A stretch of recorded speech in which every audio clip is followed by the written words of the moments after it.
Hello and welcome back. In this video we will continue looking at mail merge and show some more advanced options. So to start with, you may notice that I've reworked my data a little bit here.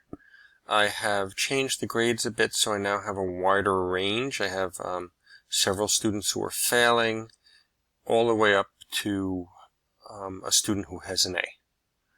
So it now goes through the entire range, or close to it. The other thing that I've done is I've narrowed some of my columns and changed some of my headers to make myself a little room over here, because I'd like to make up another lookup table. So let's start with the value again, and here we'll go with, I'll just call this break. So we'll start with the low value, which is 0. And I'm going to say that anybody who's receiving up to a C-, so anybody up to about a 73, is going to be in one group. So I'll say once you hit 73, you're a second group, and this is going to be my low group. So we'll call this low P for low performing. And then from a C up to, let's say a B. So let's say up to, but not including 87, is going to be my mid-performing group. And then anything above that up to 100 is going to be my high-performing group. Okay, simple table. And I'd like to get a marker next to this information over here to designate where students fall in those categories. So I'm going to insert another column. Doesn't need to be quite so wide. And I'll make it a marker column, and I'll do another vertical lookup. Equals the lookup. Again, I'm coming back to my yearly average, which honestly, I'd probably be more likely using these for a marking period average, but for now we can do this. My table array is going to be this small table here, and I am going to make sure that I put an absolute value designation on those. And then, since I'm looking up column 1, I want to return column 2. So we'll just say 2, enter, and there. That's a low-performing student, at least at this point.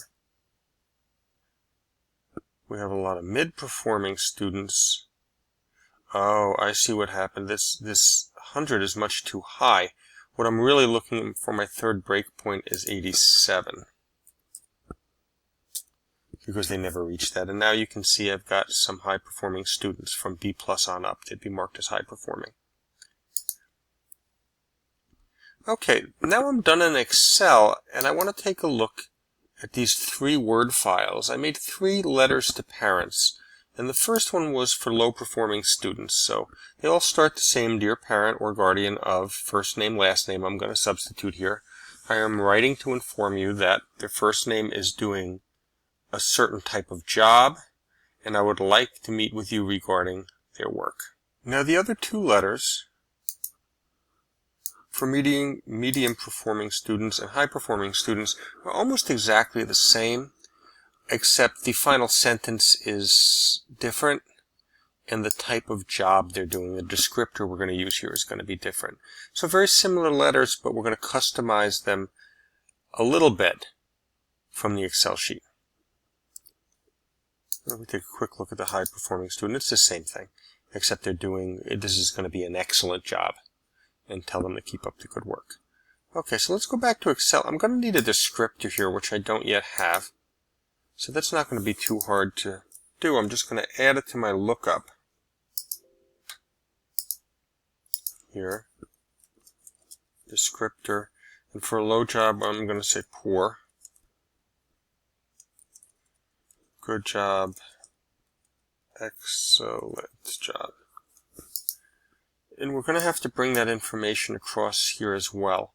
That's going to come from my 1, 2, third column of the lookup table. So we'll have to do another lookup. Inserting one there, and we'll call this descriptor equals the lookup. Once again, back to the yearly average, comma. This time I'm going to take all three. Absolute reference, and this time I'm going to come from column 3.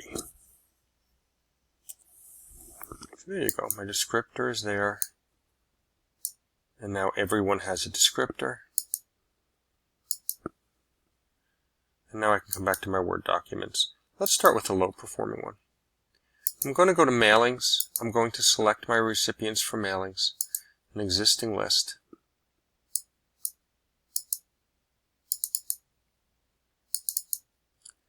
That's going to come from the mail merge table. And let's start building this. I'm going to substitute out that first X for the first name. I'm going to substitute the second one for the last name. I'm ready to inform you that this looks like first name again. And here, what kind of job is that student doing? They're doing this is the descriptor from the first. I should have given these, well, I did give them slightly different names. But you can see it's picking up values from some of those lookup tables, so I've got to be a little careful. And if I want to see what's going on, I want to check, I can always hit preview results. So, dear parent and guardian of Joe Dodger, I'm writing to inform you that Joe is doing a poor job. I would like to meet with you immediately regarding, and one more time I'll put in his first name, in this case him, Joe's work. Now if I were to continue, you can see that what that's going to do is simply take everybody's information. So let's come back a little bit. So Mary is doing a good job, but I'm telling them that I would like to meet with them regarding the work, and I really don't want to. For the mid-level students is a different message, and I'm going to use a different letter, so I've got to find a way to edit the recipient list. It's a little bigger so we can work with it. Now I could come in here manually, and I could uncheck the ones that I don't want, but I can also filter them. And when I'm filtering them, I'm going to filter by marker. And if the marker is equal to low P, that's the one I want. Now, I think I had a capital P there, but I don't believe it's case sensitive. And there, now my poor students are selected. And those are the only ones that appear in this list. So I can do a finish and merge, add individual documents, all of them in this case, and I get my 4 documents that I can print. Okay, I'm not going to save that because I've got my template here, but I will save those changes on the template, close that particular template.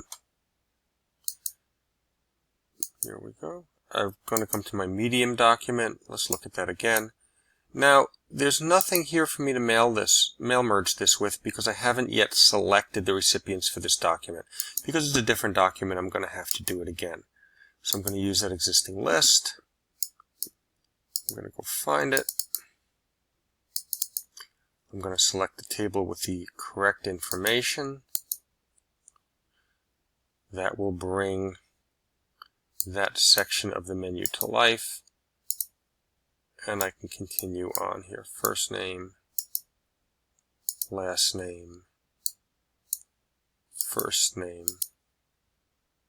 This is going to be the descriptor. And first name again. Let's turn it on and see what it looks like.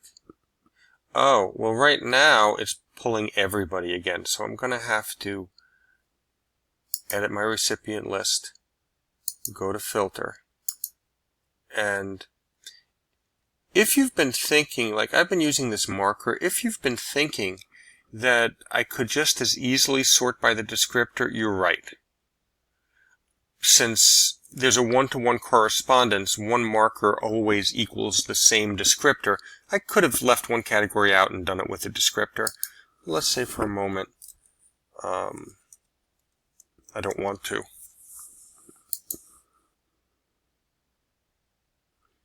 Let me see what's going on there. Oh, mid P, not medium P, but mid P. So let me go back into filter. These are my mid performers. And how many do I wind up with? I wind up with 10 mid performers. I'm writing to inform you that Sarah is doing a good job. Please contact me to see how Sarah can improve. Okay, so that's fine. I'll save that one. And the last one is my high performer. So again, mailings, select recipients, existing list, browse to that list, select the table, replace my placeholders with the actual fields. In this case, I don't want the parent to see me because the child is doing so well. I just want to congratulate them. When that's done, you can preview. I'm writing to inform you that Joe is doing a poor job. Oh, got a filter. So I'm going to go to filter. We'll filter by, let's just choose the other way to show how to do it. I would normally do this consistently, but let's just take a look. If we use the descriptor field, I had that in there. Excellent was the word. And you can see that there are a number of excellents. Oh, okay. I need to include the first name one more time.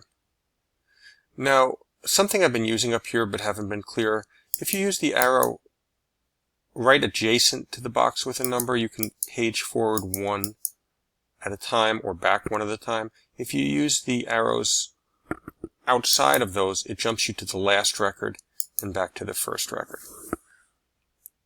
Okay, so that concludes this video on more advanced uses of mail merge, and that basically has to do with the process you use, but also using this filter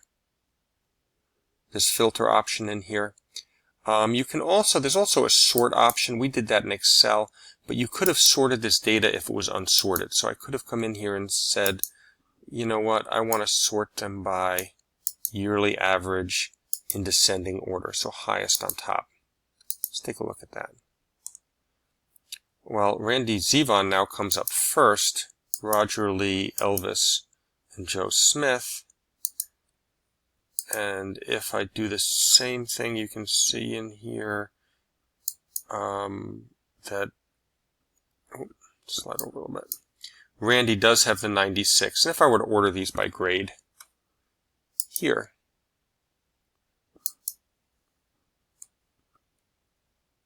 you would find that the order would be the same. Randy Zevon, Roger Lee, Elvis Smith, Joe Smith. Okay. The advantage of being able to do that in the mail merge itself is I don't want to have to do that here in my data. I would rather have my data in alphabetical order in my gradebook. But yet on the fly, I can order those on the mail merge side. So again, that's it for mail merge, and I hope you find it useful.